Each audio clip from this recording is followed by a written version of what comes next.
LSU football team started out on the practice field on Saturday to kick off spring practice.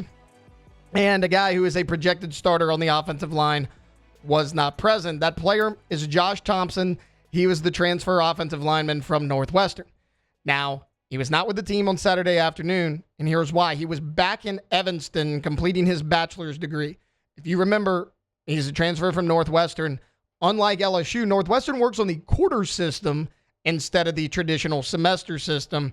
Look, he's expected to complete his current coursework and exams by March 21st. He wants to get his degree. He's set to join the team thereafter. Reports are around March 27th. So that's fine because LSU doesn't wrap up their practice until their spring game, which is going to be on April 12th. So he'll hit about half of spring practice. This is a veteran guy. He's played guard. He's played tackle for Northwestern. He's played in a ton of games.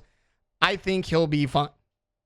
Look, he played 4 seasons at Northwestern. He started at both right tackle and right guard during his time as a Wildcat. He's projected to compete at guard and tackle and kind of projected to lock down one of those starting spots, which is ultimately why you bring him in.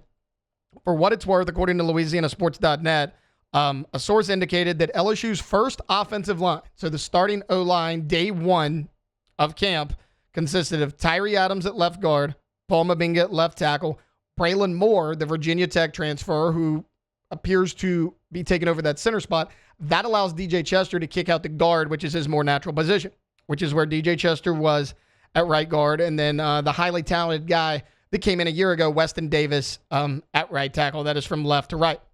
If you remember Braylon Moore, he started 24 games for the Hokies in his career. He is expected to be that first-team center. Again, DJ Chester can move out to guard. Now, when I first heard this, I was like, oh, man, kind of a blow.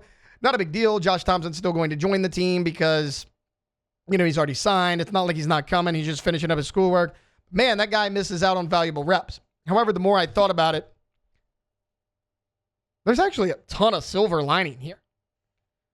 Look at the younger guys that can get valuable reps in the spring. I just mentioned what the reported starting offensive line was. Let's say Josh Thompson takes over at right tackle. I kind of think that's where he's going to wind up this year. I think they brought him in to play tackle instead of guard. I feel like you're a little bit deeper at guard. So it would be Adams, Mabinga, Moore, Chester, Josh Thompson. But that kind of prevents a younger, talented guy like a Weston Davis from getting as many reps as he's getting. Look at Tyree Adams. He's trying to lock down a tackle position, likely at left tackle. But look at some of your early enrollees that are younger guys. Solomon Thomas is coming in. He's a 5-star early enrollee. Now, he's projected it inside, but again, Josh Thompson can play guard or tackle. Solomon Thomas is going to get more early reps. Carius Kern, he's an early enrollee. He was one of the top offensive linemen in high school football a year ago. Reports are, he came in as a guard. He could play tackle as well. Could he get first-team reps, whether it's Adams, Davis, Carius Kern? And then look at some veteran guys that are trying to crack that starting lineup. Guys like Bo Bordelon. There's a number of guys on this LSU roster that can really benefit from a guy like Josh Thompson not being there. And it's not just the names we know, right? I mean, there's a number of guys. Kari Lee, the guy who redshirted a year ago. Look, he's 6'6", 300 pounds. He's got some versatility. Tyler Moore, the freshman. I mentioned Solomon Thomas. How about Bo Bordelon's younger brother, Brett Bordelon? He's coming in as a freshman. Ethan Galloway, Weston Davis, Tyree Adams, Ori Williams. He's a guy who we heard a little bit about last fall. He didn't get on the field much. Josh Thompson, I'm not worried about as much because I think Josh Thompson's going to be fine. He's been a 4-year starter in the Big Ten at Northwestern, and he started at 2 different positions. I think Josh Thompson's going to be fine, and I think he's going to have one of these starting positions on the offensive line. That's why you brought him in. You needed a veteran plug-and-play guy, and it didn't really matter which position. I think that's going to happen. But now that he's not there, you can have a battle at tackle and one of the guard spots, assuming Paul Mabinga locks down that left guard spot, which is where he started at the end of last season after Garrett Dellinger went down from injury. And I get it, Paul Mabinga didn't start great by any means, but he basically got better every single game. Look, remember the guys who played in the bowl game. A very similar lineup to what we just heard, except Miles Frazier was in there because he played in that bowl game. Very similar lineup to the bowl game. And the guys in the bowl game played really well. I mean, that was the biggest concern for a lot of people going into that game was who's going to be your offensive line. Sure, Garrett Nussmeier looked really good against Oklahoma and Vanderbilt to close out the season. Who's going to be up front blocking for him? They did really well. I don't believe they allowed a sack in that game. That offensive line was really good. All of them were younger guys. Some of them are back this year. Get those guys more reps. Because again, Thompson's been there, done that. He's going to be fine. I'm not super worried about a guy like Josh Thompson getting reps in the spring. Plus, he'll still be here for the second half of spring. He'll still have the spring game. He'll be here for summer workouts. He'll have all of fall camp. He'll be fine. But these young guys can get valuable reps. They can battle it out for a spot.